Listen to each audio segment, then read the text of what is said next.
विष्णुपादाय कृष्णप्रेष्ठाय भूतले श्रीमते भक्ति वेदांत स्वामिनिति नामिने। हरे कृष्ण कृष्ण कृष्ण हरे हरे, हरे राम राम राम हरे हरे। श्रील ऐसी भक्ति वेदांत स्वामी प्रभुपाद की जय। आचार्य महात्मा गांधी जी की जय। भगवद गीता 2020 में आपका स्वागत है। आज की श्लोक संख्या 11वें अध्याय का 46वां श्लोक है। पिछले श्लोक 45 का पुनर्कथन कर लेते हैं। दृष्टपूर्वं ऋषितोस्मि दृष्ट्वा भयेन च प्रव्यथितं मनो मे तदेव मे दर्शय देव रूपम प्रसीद देवेश जगन्निवास। अर्जुन भगवान से कह रहे हैं कि पहले किसी स्वयं के द्वारा तो नहीं देखा गया था, औरों भी किसी के द्वारा नहीं देखा गया। ऐसे भगवान के इस काल रूप को देख करके, इस विश्व रूप को देख करके अर्जुन अत्यंत हर्षित भी हैं और काल रूप को देख करके भयभीत भी हैं। उनका मन घबरा रहा है, विचलित हो रहा है, शांति नहीं प्राप्त कर पा रहा है। और उस शांति को प्राप्त करने के लिए अर्जुन अब भगवान से तीसरे पंक्ति से प्रार्थना कर रहे हैं। प्रार्थना कर रहे हैं क्या? कि मुझे आपका वह देवताओं वाला रूप दिखाइए। आप हे देवताओं के ईश्वर, हे जगह के आश्रय, आप मुझ पर प्रसन्न होइए और आपका वह देवताओं का रूप मुझे दिखलाइए। अर्जुन ने 11वें अध्याय में पहले प्रार्थना की भगवान से अपना विश्व रूप दिखाने के लिए। विश्व रूप उन्होंने शब्द प्रयोग नहीं किया था। अर्जुन ने कहा अपना वह रूप दिखलाइए जिससे आप इस पूरे जगत में व्याप्त हैं। तो भगवान ने उसी के प्रत्युत्तर में अर्जुन को ऐसा रूप दिखाया जो उससे विपरीत था कि कैसे पूरा जगत भगवान में समाहित है। इसीलिए इस अध्याय का नाम विश्वरूप पड़ा कि पूरा विश्व भगवान में समाहित है। तो भगवान ने वह विश्वरूप दिखाया, उसी को परिवर्तित होकर के फिर काल रूप दिखाया। भगवान ने कहा कालोस्मि लोकक्षय कृत प्रवृद्धः लोकान् समाहर्तुम् इह प्रवृत्तः ऋतेपि त्वां न भविष्यन्ति सर्वे यवस्थिता प्रत्यनिकेषु योद्धाः।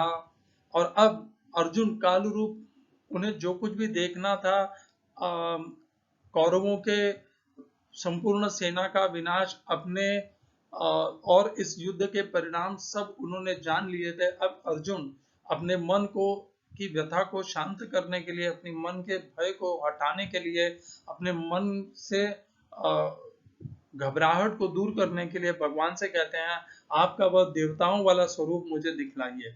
ये जो प्रार्थना है अर्जुन की, यह 11वें अध्याय के 45, 46 और 47 इन 3 श्लोकों तक अर्जुन की प्रार्थना चलेगी कि अर्जुन अब भगवान के किस रूप को देखना चाहते हैं।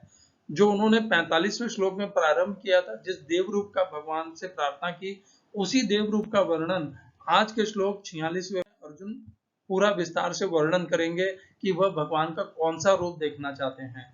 किरीटिनम गदिनम चक्रहस्तम इच्छामि त्वां द्रष्टुमहं तथैव तेनैव रूपेण चतुर्भुजेन सहस्त्रबाहो भव विश्वमूर्ते। हिंदी अनुवाद गीता यथारूप श्रील प्रभुपाद। हे विराट रूप, हे सहस्त्रभुज भगवान, मैं आपके मुकुटधारी चतुर्भुज रूप का दर्शन करना चाहता हूँ, जिसमें आप अपने चारों हाथों में शंख चक्र गदा तथा पद्म धारण किए हुए हो। मैं उसी रूप को देखने की इच्छा करता हूँ। English translation Gita as it is Swami Prabhupada. O universal lord, I wish to see you in your four-armed form, with helmeted head and with club, wheel, conch and lotus flower in your hands. I long to see you in that form. इस श्लोक में प्रयोग किए गए संस्कृत शब्दों के अर्थ हैं किरीटिनम मुकुट धारण किए हुए, गदिनम गदा धारण किए हुए, गदाधारी गदा धारण किए हुए, चक्र हस्तम और चक्र को हाथों में धारण किए हुए, हस्तम हस्तम शब्द का अर्थ है चक्र हाथों में धारण किए हुए।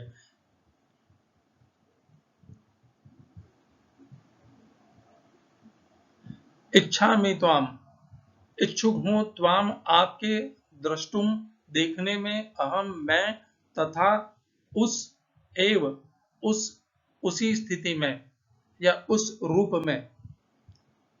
तीसरी पंक्ति तेन उसी एव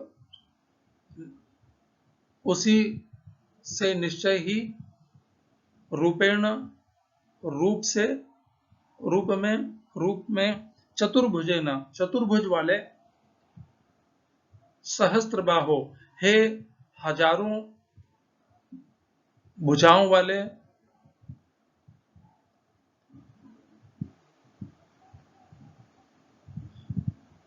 हो जाइए विश्वमूर्ते, हे विराट रूप। श्लोक का तात्पर्य गीता यथारूप स्वामी प्रभुपाद के द्वारा।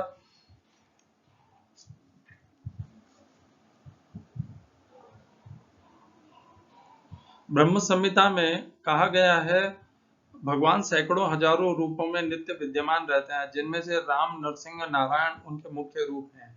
रूप तो असंख्य हैं, किंतु अर्जुन को ज्ञात था कि कृष्ण ही आदि भगवान है, जिन्होंने यह क्षणिक विश्व रूप धारण किया है। अब वह प्रार्थना कर रहा है कि भगवान अपने नारायण नित्य रूप का दर्शन दें।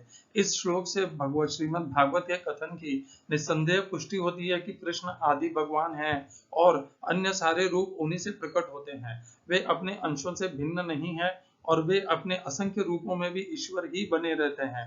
इन सारे रूपों में वे तरुण दिखते हैं। यही भगवान का स्थायी लक्षण है। कृष्ण को जानने वाला इस भौतिक संसार के समस्त कल्मश से मुक्त हो जाता है। ओम अज्ञानतिमिरन्धस्य ज्ञानाञ्जनशलाकया चक्षुरुन्मिलितं येन तस्मै श्री गुरुवे नमः।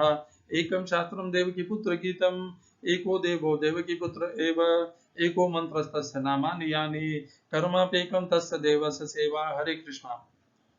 किरीटिनम, मुकुट धारण किए हुए, गदा धारण किए हुए और चक्र, हाथ में चक्र धारण किए हुए, इस प्रकार इच्छा देखना चाहता हूं त्वाम, आपको मैं इस रूप में, इसी प्रकार के रूप में, उस रूप में जिसमें आप चतुर्भुज हो। और भगवान के विश्व रूप को आप कह रहे हैं, इसलिए कहते हैं हे विश्वमूर्ते, हे सहस्त्र भुजाओं वाले। अब मैं आपको, भगवान को संबोधन किस नाम से करना है? विश्व रूप, विश्वमूर्ते, क्योंकि भगवान इस समय विश्व के रूप में है और सहस्त्र भुजाओं वाले हैं, तो उस नामों से भगवान के संबोधन कर रहे हैं और जो देखना चाहते हैं चतुर्भुज रूप, उसकी प्रार्थना कर रहे हैं। तो इस प्रकार अब अर्जुन ने भगवान को स्पष्ट बता दिया कि अर्जुन अब भगवान का चतुर्भुज नारायण स्वरूप देखना चाहते हैं। तो देखिए, भक्त प्रहलाद की रक्षा के हेतु नरसिंह भगवान अवतरित हुए, प्रकट हुए, और प्रकट होकर के नरसिंह भगवान ने हिरण्यकश्यपु का वध किया। वध करने के पश्चात भी वे अत्यंत क्रोध में थे और भयंकर गर्जना भी कर रहे थे। अनेकों देवताओं ने, किसी भी देवता ने उन्हें शांत करने का प्रयत्न भी नहीं किया। क्यों? क्योंकि वे अत्यंत क्रोध में थे और गर्जना कर रहे थे। उनके उस क्रोध से सभी भयभीत थे, परंतु भक्त प्रहलाद भयभीत नहीं थे। लक्ष्मी जी की विनंती पर भक्त प्रहलाद भगवान के सम्मुख हाथ जोड़ करके प्रार्थना करते हैं, खड़े होते हैं, और भगवान उन्हें अपने समीप बुला करके अपने जंगा पर बैठाते हैं। यहाँ पर भक्त प्रहलाद ने भगवान से यह प्रार्थना नहीं की कि हे नरसिंह भगवान, आपके इस रूप से मैं अत्यंत व्याकुल हो रहा हूँ, आप मुझे अपने नारायण स्वरूप में आपका नारायण स्वरूप का दर्शन दीजिए। तो ये कहना चाह रहा हूं कि देखिए, भक्त भिन्न भिन्न प्रकार के भगवान से प्रार्थना करते हैं। इस गीता में यहाँ पर यह आवश्यक था, क्योंकि गीता का उद्देश्य है योग, जीव और भगवान के बीच में संबंध स्थापित करना। यह योग शास्त्र है। यह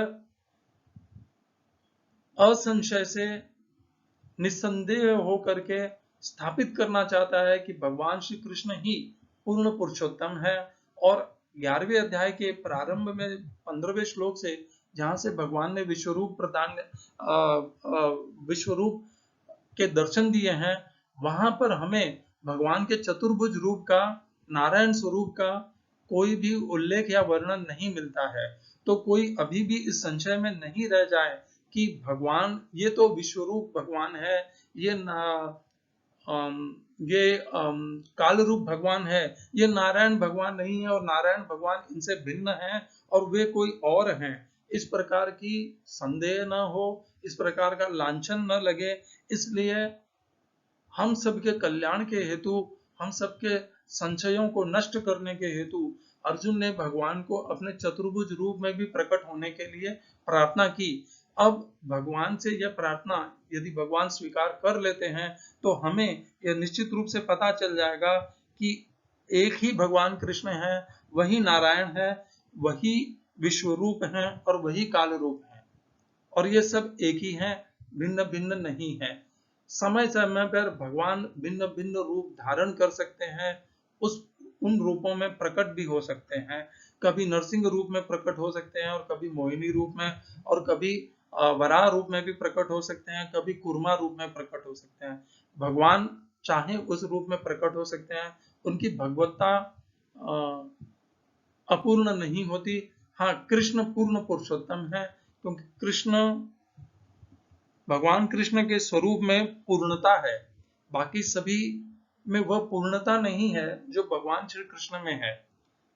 हम देखेंगे कि मैं ऐसा नहीं कहना चाह रहा हूं नरसिंह भगवान अपूर्ण है, ये कहने का बात नहीं, परंतु जो पूर्णता का हमें आश्रय मिलता है, हमें एक विश्वास मिलता है, एक श्रद्धा मिलती है, वह हमें भगवान श्री कृष्ण में मिलती है।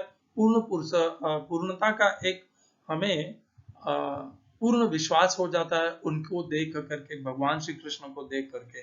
उनके अन्य रूपों को देख करके वह विश्वास हमें नहीं मिलता, इसीलिए उन्हें आंशिक अवतार कहा जाता है और भगवान श्री कृष्ण को पूर्णा अवतार कहा जाता है, और नारायण भी पूर्णा अवतार ही हैं।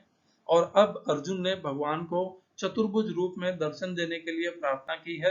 अगले श्लोक में भी अर्जुन इस प्रार्थना को और आगे बढ़ाएंगे, और फिर आगे क्या होता है, क्या भगवान चतुर्भुज रूप में प्रकट होते हैं या नहीं होते हैं, यह हम आगे जानेंगे आगे के श्लोकों की चर्चा में। हरे कृष्णा। श्रील एसी भक्ति वेदांत स्वामी प्रभुपाद की जय। आचार्य महात्मा गांधी जी की जय।